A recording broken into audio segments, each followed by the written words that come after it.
Tuhan bersamamu.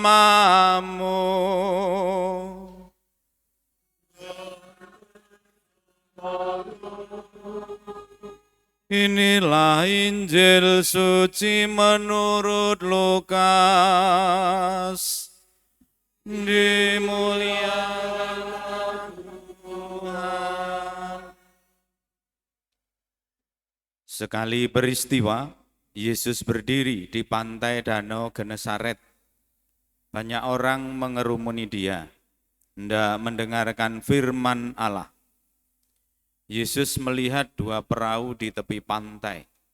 Nelayan-nelayannya telah turun dan sedang membersihkan jala. Yesus naik ke dalam salah satu perahu itu, yaitu perahu Simon, dan menyuruh dia mendorong perahunya sedikit jauh dari pantai. Lalu Yesus berduduk dan mengajar orang banyak dari atas perahu. Setelah selesai berbicara, Yesus berkata kepada Simon, "Bertolaklah ke tempat yang dalam dan tebarkanlah jalamu untuk menangkap ikan." Simon menjawab, "Guru, telah sepanjang malam kami bekerja keras dan kami tidak menangkap apa-apa. Tetapi karena perkataanmu itu, aku akan menebarkan jala juga." Setelah melakukannya, mereka menangkap sejumlah besar ikan, sehingga jala mereka mulai goyah. Lalu mereka memberi isyarat kepada teman-temannya di perahu yang lain, supaya mereka datang membantunya. Mereka pun datang, lalu bersama-sama mengisi kedua perahu itu dengan ikan hingga hampir tenggelam. Melihat hal itu, Simon Petrus pun sujud di hadapan Yesus dan berkata, "Tuhan, pergilah dari hadapanku, karena aku ini seorang berdosa." Sebab Simon dan semua orang yang bersama-sama dengan dia takjub karena banyaknya ikan yang mereka tangkap. Demikian juga Yakobus dan Yohanes, anak-anak Zebedius, yang menjadi teman Simon. Yesus lalu berkata kepada Simon, "Jangan takut, mulai sekarang engkau akan menjala manusia." Sesudah menarik perahu-perahunya ke darat, mereka pun meninggalkan segala sesuatu, lalu mengikuti Yesus.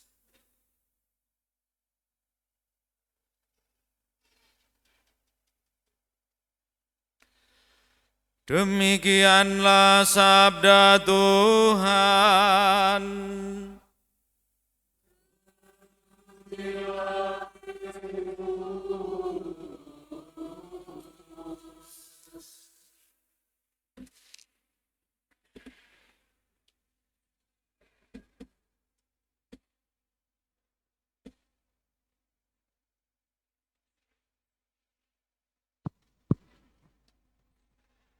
Bapak, Ibu, saudara-saudari yang terkasih, mengawali homili ini saya mau bertanya.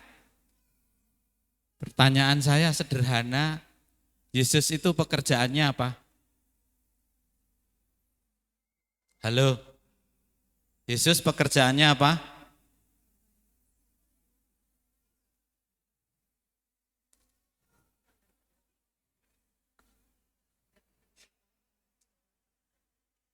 Mulai kasak kusuk gitu.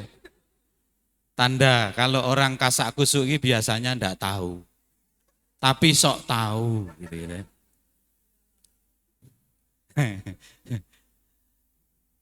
Pekerjaan bapaknya Yesus apa? Tukang kayu. Kira-kira Yesus tukang mencari ikan atau tukang kayu? Yang paling masuk akal adalah tukang kayu. Tukang kayu menyuruh nelayan menebarkan jala di siang hari. Itu lek panjenengan yang nelayannya kira-kira mbok ikuti ndak? Saya yakin enggak. Karena apa? Seperti Simon tadi, Tuhan, semalam suntuk aku sudah mencari ikan dan tidak dapat. Tetapi karena Engkau yang bersabda, kulakukan juga. Jala ditebarkan, ternyata setelah ditarik mau koyak. Nah, pertanyaan kedua, kenapa Simon mau melakukan itu? Siapa yang mau menjawab? Sukarela lah. Percaya. Kenapa percaya?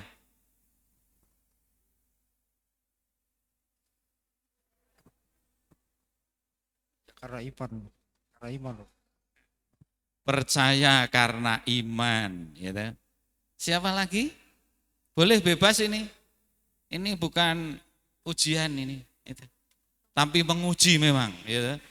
Bukan ujian tapi menguji. Gitu. Kenapa Simon kok mau melakukan itu? Karena Simon sudah tahu. Yesus itu sebelum itu sudah dia dengar, dia banyak melakukan mukjizat. Apa saja? Orang mati digotong itu. Anak muda bangun kamu. Bangun. Ya kan? Iya. Orang yang buta, dia meludah di tanah, lalu tanahnya diaduk-aduk, lalu dileletkan di matanya, cuci mukamu, bisa melihat. Berarti apa? Yesus itu hebat. Maka Simon mengatakan, Tuhan, semalam suntuk aku sudah mencari ikan dan tidak dapat. Tapi karena perintahmu akan kulakukan. Karena apa? Dia percaya karena Yesus adalah hebat. Coba lek bojomu ngongkon jenengan. Gitu. Bojomu sing tukang rewel, cerewet, gitu, terus nyuruh kamu. Kira-kira mbok jalani ndak? Kepretin. Gitu. Ya kan? Nah, tapi Simon ndak loh. Dia tahu dia itu orang hebat menyuruhku, kulakukan. Dan hasilnya apa? Melimpah. Apa yang mau dipesankan? Saudara, pertama, berhadapan yang ilahi, jangan pernah Anda menolak. Kalau berhadapan dengan yang ilahi Anda menolak, rezekimu seret.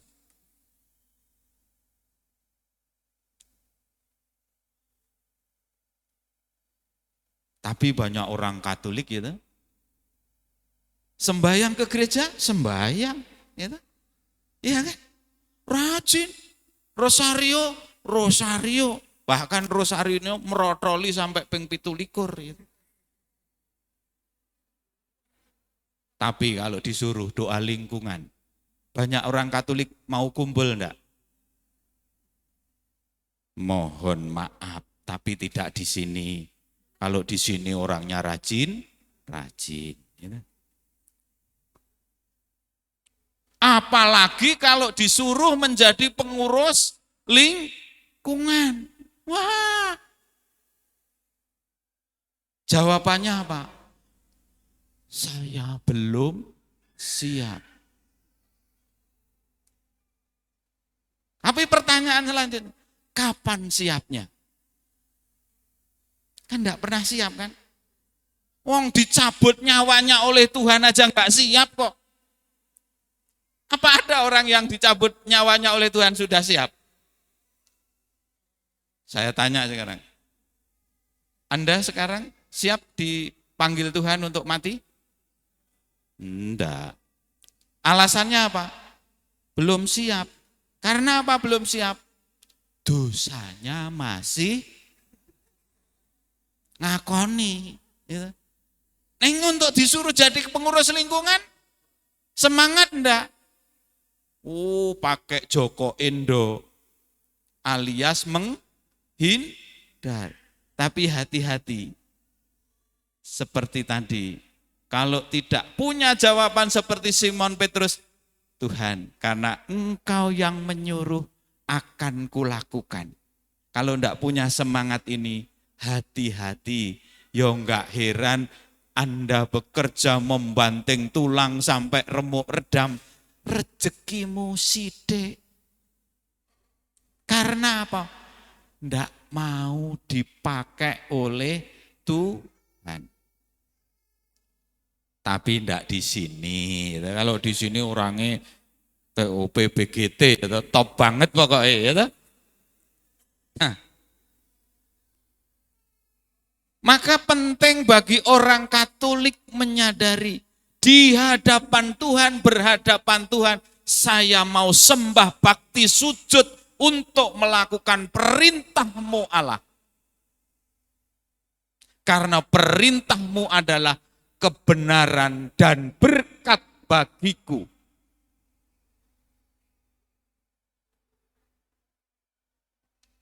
Ada loh orang Katolik diajak ke gereja bojone, itu aja wah di rumah perang. Tapi tidak di sini. Gitu.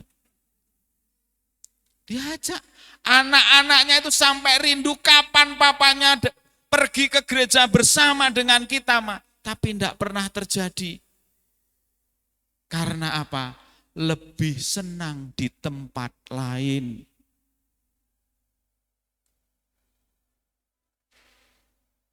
Anaknya rindu, tidak kesampaian. Berarti dia kan setiap hari, betapa malang nasibku. Gitu. Bukan ratapan anak tiri, tetapi ratapan anak yang menunggu bapaknya bersama-sama pergi ke gereja. Itu pun dirindukan, tidak datang.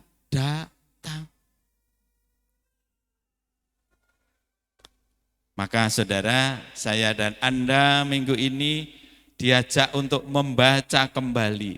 Sejauh mana saya mengikuti Tuhan, tapi juga saya sujud bakti menyembah Dia dan melaksanakan perintah dan ajakannya.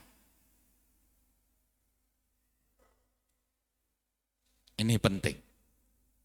Bagian yang kedua, Romo mau bertanya, siapa yang baptis dewasa? Enggak ada.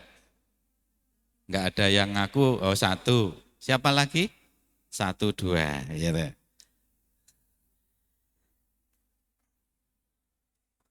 Mengapa kok pengen menjadi Katolik?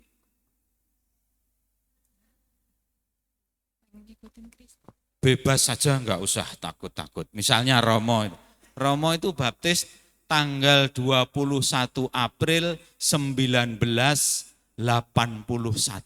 Berarti Romo bukan baptis bayi. Kenapa? Waktu itu Romo itu pelajarannya 3 tahun menjadi Katolik itu. Karena setiap kali ditanya oleh guru katekis yang mengajar, kenapa kamu ditanya Romo parokinya ketika mau baptisan itu, kenapa kamu pengen jadi Katolik? Karena saya pengen jadi Romo. Itu aja, tapi tidak lulus-lulus. Nah, sekarang saya tanya, mengapa Anda pengen menjadi Katolik? Jadi pengikut Kristus. Jadi pengikut Kristus. Jadi kemana-mana ngikut gitu ya. Nah, itu lek romone saya ndak tak baptis gitu. Ndak lulus. Saudara, pengalaman menjadi Katolik karena saya ketemu yang ilahi yang luar biasa. Dan itulah yang dialami oleh Simon Petrus tadi. Ketika dia ketemu Yesus, tebarkanlah jalamu, lalu ditebarkan, lalu dapat ikan banyak. Dia melihat Yesus bukan sosok manusia, tetapi sosok ilahi yang luar biasa, yang tidak pernah ada dalam pikirannya. Dia itu berkuasa penuh.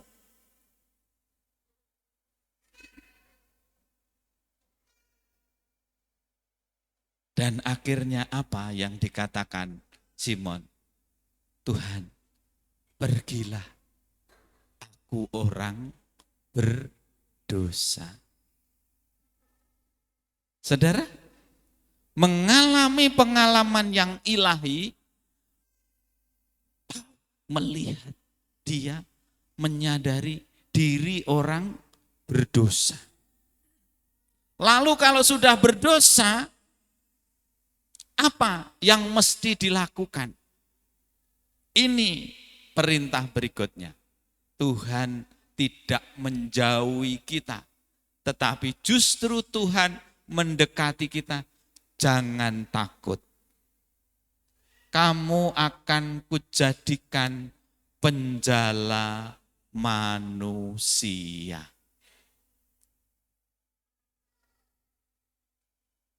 Apa artinya menjadi penjala manusia? Halo? Yang belakang? Apa artinya penjala manusia?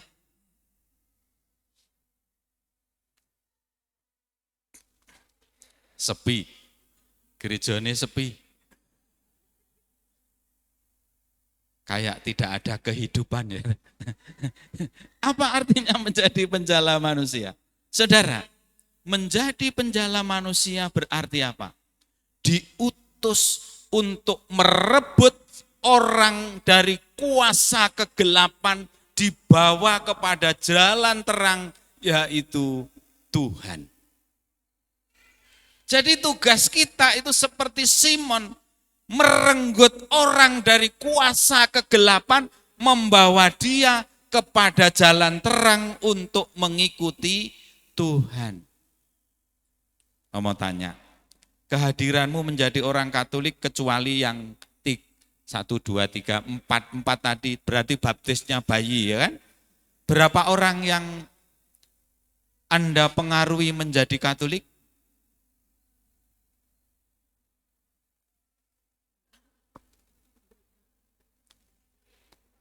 Gerejanya semakin sepi.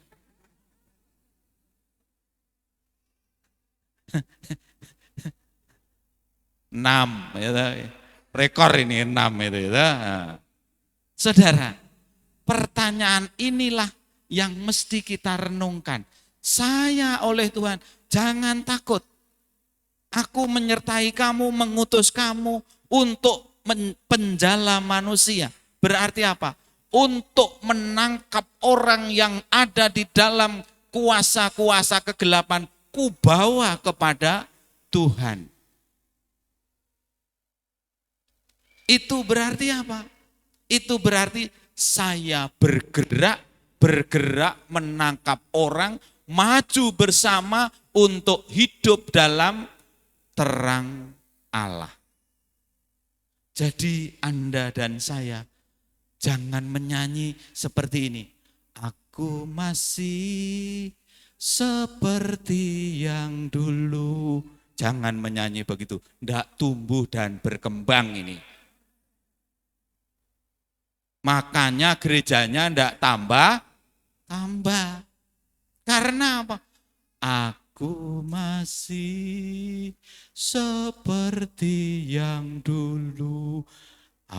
Zaman perjuangan karo saiki zaman kemerdekaan ya wis beda ya. Udah beda. Maka saudara, saya dan Anda diajak 2 hal tadi merenungkan. Yaitu di hadapan Tuhan saya harus sujud dan berbakti untuk melayani. Di lain sisi yang kedua, saya dan Anda diajak dan dipanggil, diutus untuk menjala manusia. Inilah perutusan kita. Mari kita wujudkan perutusan kita dalam perbuatan kita sehari-hari. Semoga warta gembira ini menjadi berkat bagi banyak orang, terlebih-lebih untuk perutusan kita. Tuhan memberkati. Amin. Mari kita bangkit berdiri, kita memperbarui iman kepercayaan kita. Aku percaya